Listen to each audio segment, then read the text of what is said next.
늦은 밤, 친구와의 술자리를 끝내고 밤길을 걷고 있던 남자. 공원 근처를 지나간 그는 우연히 아리따운 여성 한 명을 보는데요. 고양이 상에 눈이 크고 올라가 있으며 몸매도 좋은 이 여성은 딱 그의 이상형입니다. 그는 밤중에 갑자기 남자가 말을 걸어오면 이상하게 볼까 살짝 고민에 빠지는데요. 그래도 놓치는 것보단 나은 것 같아 그녀에게 가까이 다가갑니다. 그러나 그녀는 정말 해괴한 행동을 하는데요. 이 미녀는 갑자기 바지를 벗기 시작했고 경악한 그는 뒷걸음질합니다. 순간 이 미녀와 남자의 시선이 마주칩니다. 여자는 엄청나게 당황하는 표정을 짓더니 바지를 빨리 올리지만 남자는 더 다가가고 싶지 않다는 듯 또다시 물러섭니다. 그런데 미녀의 황당한 행동은 여기서 그치지 않습니다. 이 여자는 갑자기 눈물을 뚝뚝 흘리며 울기 시작하는데요. 아, 이거 정상인이 아닌 것 같은데. 미녀고 나발이고 남자는 제정신이 아닌 여자가 무섭다고 생각해 재빠르게 줄행랑을 칩니다. 대체 이 여성은 오밤중에 왜 이런 행동을 하는 걸까요?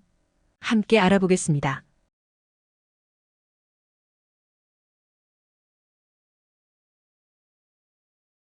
안녕하세요. 저는 간수성 가오타이현 출신의 메이린이라고 합니다. 참고로 메이린이란 이름은 가명입니다. 저를 아는 누군가가 볼 것 같기도 하고 일단 이야기 자체가 너무너무 창피한 이야기입니다. 하지만 제가 느꼈던 문화 충격을 여러분들에게도 알려드리고 싶어 이렇게 부끄러움을 무릅쓰고 사연을 보냈습니다. 저의 고향 가오타이현은 시골이나 다름없는 곳이었습니다. 그래도 우리 집은 규모 있는 농장을 운영하고 있었기 때문에 그렇게 못 사는 편이 아니었습니다. 시골 사람 중에서는 잘 사는 편이었고 도시 기준으로도 중산층 이상 사는 집이었으니 도시 아이들이 누리는 건 그래도 꽤 누리고 산 편이었습니다. 다만 아무리 집안에서 누린다고 해도 도시에 인프라가 없는 시골에서 살아간다는 건 심심한 일이었습니다. 자연 풍경은 아름다웠지만 10대 소녀가 즐길 만한 장소가 많이 없었습니다. 그때 무료했던 저에게 소소한 재미를 준 것이 바로 한국 아이돌 가수 영상이었습니다. 저는 처음엔 웨이보로 한국 아이돌들 덕질을 하다가 중국인들이 접속 안 되는 트위터나 유튜브도 이용하기 시작했죠. 접속 금지인데 어떻게 하냐고요? VPN이 있잖아요. 사실 말이 불법이지 중국인들은 인터넷 사용자 중 6명 중 1명이 VPN을 쓰고 있다 보니 유튜브나 트위터, 틱톡 등 볼 사람들은 다 봅니다. 유튜브와 트위터를 알게 된 저는 더욱 한국 문화에 빠져들어갔습니다. 저는 트위터의 번역 기능을 이용해 한국 유저들의 글을 읽었는데 그들은 아이돌뿐만 아니라 자기 일상 이야기도 해서 한국에서 유행하는 것들이나 줄임말 같은 것도 많이 알게 되었습니다. 저는 점점 한국 문화에 푹 빠져들었습니다. 그리고 성인이 되면 한국에서 살고 싶다고 생각했죠. 저는 한국으로 유학 갈 수 있는 방법을 알아보다가 초청 외국인 유학생 제도라는 방법이 있다는 걸 알게 되었습니다. 저는 부모님에게 한국 유학생을 하고 싶다고 말씀하셨습니다. 부모님은 썩 그렇게 반대하는 눈치는 아니었습니다. 다만 과연 제가 이걸 합격할 수 있을지 의심스러워하는 눈치였죠. 최소 지원 자격이 100분율 환산 시 80점 이상이거나 성적이 상위 20% 안에 들어야 한다는데 20%는커녕 50%도 못 들잖아. 솔직히 아빠는 불가능할 것 같은데? 부모님께 대놓고 무시받자 열받은 저는 공부를 시작했습니다. 예전에는 숙제만 간신히 하는 정도였는데 목표가 생긴 후로는 예습과 복습까지 다 했죠. 처음엔 부모님도 제가 작심삼일인 줄 알고 크게 신경 안 썼는데 무려 2주가 넘도록 계속 공부하니 점점 저를 달리 보는데 느껴졌습니다. 그 덕에 시험에서 겨우 한 과목이었지만 100점도 맞아봤고 다른 과목들도 성적이 확 올랐습니다. 부모님은 그날 신이 나 특별한 날이 있을 때만 가는 고급 코스 요리집에 가 맛있는 음식을 실컷 먹게 해주었습니다. 저는 그 뒤로 더욱 공부에 매진했습니다. 고등학교 1학년 때 너무 공부를 안 하는 바람에 그걸 메꾸려면 90점 이상이거나 상위 10% 안에 들어야 평균 평점을 80으로 맞출 수 있을 것 같았습니다. 아무튼 고등학교 내내 열심히 공부한 탓에 저는 지원 기준 점수를 안정적으로 맞출 수 있게 되었습니다. 그리고 대망의 고등학교 3학년 9월 드디어 지원서를 접수했습니다. 그리고 마침내 1월. 조마조마한 기분으로 소식을 기다리던 저는 합격 통보를 받고 소리를 지르면서 부모님께 달려갔습니다. 엄마는 예전에는 공부도 못하던 우리 딸이 이렇게 열심히 해서 장학생이 되었다면서 장하다고 눈물까지 흘렸습니다. 부모님은 제가 비행기를 타고 한국에 가는 날 지갑을 두둑하게 채워주며 맛있는 거 많이 사 먹으라고 말했습니다. 저는 장학생은 용돈을 주지 않아도 거기서 생활비도 다 대주니까 상관없다고 했지만 그래도 엄마 아빠 마음이니 받으라고 했습니다. 꼭 한국에서 열심히 공부하고 돌아와 부모님께 효도하겠다고 결심했습니다. 총구석에 살던 저는 인천공항에 도착했을 때 얼마나 놀랐는지 모릅니다. 드라마에서 한국공항을 본 적 있기는 한데 화면으로 보는 거랑 실제로 보는 거랑 너무 달랐어요. 어마어마한 크기와 현대적이고 세련된 분위기를 자랑하는 공항은 시골 촌뜨기인 저를 위축시키기도 했습니다. 한국은 화장실 하나도 달랐습니다. 처음엔 화장실 앞에 TV 화면으로 뭐가 떠 있길래 대체 뭘까 싶었는데 알고 보니 화장실 칸마다 사용 중인지 빈자리인지 표시를 해주는 기능이었습니다. 쇼크받은 저는 어떻게 이런 기능까지 화장실에 적용할 수 있을까 신기했습니다. 그 뒤에도 한국에 있으면서 저는 편리한 도시 생활의 장점을 실컷 맛보았습니다. 버스를 기다려도 달랑 정류장이라고 쓰여 있는 저희 마을 표지판과 달리 한국은 버스가 몇 분 남았는지까지 정류장의 화면에 체크해 주었습니다. 그뿐인가요? 어플로도 미리 확인할 수 있어 집에 나오기 전부터 준비해서 나올 수 있다는 장점이 있었습니다. 버스 정류장 의자는 여름날에는 시원하게 유지됐고 겨울에는 뜨끈뜨끈하게 엉덩이 덮여주었습니다. 중국은 이런 교통관제 시스템이나 기술이 없냐고요? 물론 중국도 기술을 연구하는 나라니 이런 기술들을 적용하기도 하겠죠.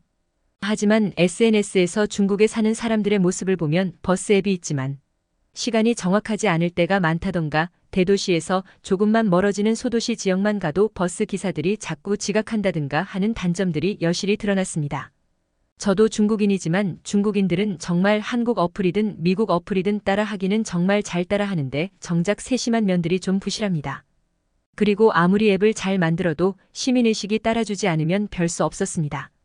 지각하는 버스 기사라든지 택시가 잡혔는데도 거리가 가까워서 돈이 안 된다는 이유로 연달아 취소해버리는 택시 기사들이라든지 솔직히 말하면 기술적인 부분보다 의식의 격차를 더 많이 느끼는 것 같았습니다.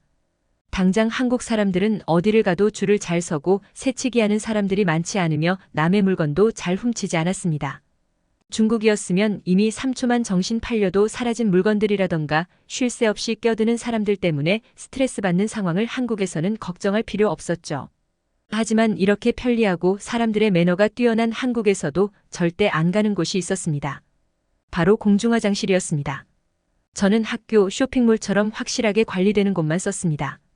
공항 같은 곳이야 나라의 얼굴 같은 곳이니 당연히 중국도 깨끗하게 관리하지만 막상 도시나 마을을 다니다 보면 정말 엉망인 공중화장실이 많았습니다.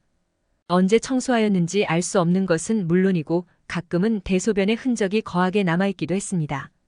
여기저기 흩어져 있는 머리카락, 토한 흔적, 바닥에 달라붙은 껌 등. 정말 생각하고 싶지도 않아요. 이건 시골인 저희 마을이나 예전에 엄마 아빠와 함께 놀러 가본 중국의 관광도시들이나 매한가지였습니다.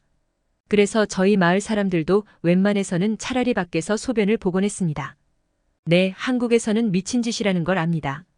하지만 세균이 득실거리고 앉으면 온갖 지저분한 것들이 내 엉덩이에 묻을 것 같은 더러운 변기를 사용하느니 차라리 쭈그리고 앉아 소변을 보는 게 나았습니다. 저희 마을에서는 남자나 여자나 풀숲을 거침없이 이용하곤 했습니다. 만약 풀숲을 이용할 수 없을 때는 사람이 한 명도 없는 곳으로 가 혼자 소변 보곤 했죠. 이건 솔직히 이제 여기가 유튜브 채널이 말하는 거지 저도 바깥에서는 말을 안 한답니다. 대학에서 같이 한국어 수업을 듣는 친구들한테 말했다가 정말 이상한 사람 취급받았거든요. 억울한 저는 더러운 화장실보다는 바깥에서 보는 게 더 깨끗하다고 이야기했지만 프랑스 친구는 이해할 수 없다는 눈으로 그럴 바에는 차라리 변기 시트를 가지고 다니는 게 어떠냐고 이야기했습니다. 더 해명해봤자 나만 더 해괴한 사람이 될 것 같다는 걸 깨닫고 그냥 입을 다물었습니다. 그러던 어느 날 저에게도 공중화장실을 쓸 날이 생겼습니다.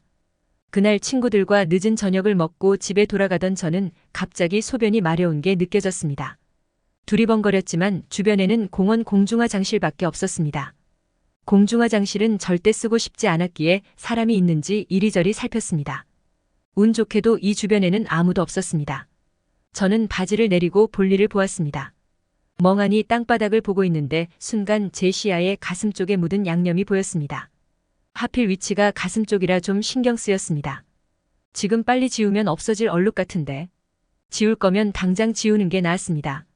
집에 들어가서는 이 시간대는 어차피 다른 사람한테 민폐라 세탁기도 돌리기 뭐했고 생활용품점에서 산 얼룩 제거제도 떨어진 후였습니다. 결국 저는 눈을 딱 한 번 감고 공중화장실에 들어가기로 했습니다. 그런데 공중화장실 문을 연 순간 저는 깜짝 놀랐습니다. 문을 여는 순간 퍼지는 향기와 함께 불이 켜지며 드러낸 화장실의 외관은 정말 깨끗함 그 자체였습니다. 이 정도면 대형 쇼핑몰에 있을 법한 수준의 화장실인데 이게 공중화장실이라니요. 저는 믿기지 않았습니다. 바닥에는 머리카락 한 점 보이지 않았죠. 화장실을 구경하고 싶지만 일단은 얼룩을 지우는 게 먼저였으므로 저는 세면대에 갔습니다. 세면대에는 설치형 물비누까지 있어 저는 얼룩을 깨끗하게 지울 수 있었습니다. 지워질 것 같은 것들은 웬만하면 빨리 지우는 게 최고였습니다. 제 할 일은 마침 저는 본격적으로 화장실을 구경하기 시작했습니다. 화장실 칸을 열고 들어간 저는 새하얗고 깨끗한 변기에 감탄했습니다. 다른 사람들은 그게 감탄할 일이냐고 할지 모르지만 여러분이 중국의 화장실만 써봤어도 제 말을 바로 이해할 텐데 말이죠. 심지어 어떤 칸은 장애인을 위한 널찍한 화장실도 있었고 아이의 기저귀를 갈 수 있는 공간도 있었습니다. 편리한 데다가 장애인 같은 약자들과 여성까지 배려한 센스 있는 한국의 공중화장실은 저를 사로잡았고 그 뒤에는 태도를 바꿔 공중화장실을 꼭 쓰곤 했습니다. 공중화장실을 쓰는데 익숙해진 저는 어느 순간부터 바깥에서 소변을 보는 게 한국 사람들처럼 낯설어지기 시작했습니다. 내가 반대 입장이 되어 보니 그런 행동이 다른 사람 눈에는 안 좋아 보일 수 있겠다는 걸 이해하게 된 거죠. 하지만 역시 습관만큼은 어쩔 수 없었던 것일까요? 몇 달 뒤, 저는 그때 지나갔던 곳과 같은 화장실을 이용했습니다. 친구 생일이라 오랜만에 술을 마시고 거나하게 취한 어느 날 저는 이때 간신히 정신을 붙잡고 있었습니다.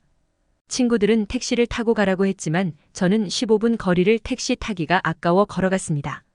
그러나 취기 때문인지 그저 집으로 향해야 한다는 이성의 끝만 있을 뿐 점점 판단력이 흐려졌죠. 본능에 충실해진 저는 예전 습관이 나와버렸습니다. 멍청하게도 공중화장실을 놔두고 근처에서 소변을 본 것입니다. 하지만 아무도 지나가지 않을 거라 여겼던 제 예상과 달리 한 남자가 저를 경악스러운 얼굴로 지켜보고 있었고 저는 순식간에 술이 확 깨는 걸 느꼈습니다. 바지를 서둘러 입었지만 남자는 저를 경멸하는 눈빛으로 바라보았습니다. 제가 한 행동에 엄청나게 수치심이 몰려왔고 너무나도 창피했던 저는 눈물을 터뜨리고 말았습니다. 남자는 당혹스러운 표정을 짓더니 주랭랑을 쳤죠. 그 일 이후로 저는 다시는 술을 마시지 않게 되었습니다. 중국인으로서의 저의 습관이 튀어나올까봐 너무 두려웠기 때문입니다. 여러분도 저와 같은 창피한 일을 당하지 않게 항상 조심하시길 바랍니다. 잘못된 습관 때문에 아주 큰 창피를 당한 중국인의 이야기 어떻게 보셨나요? 저희는 언제나 여러분의 사연을 기다리고 있으니 제보 부탁드립니다.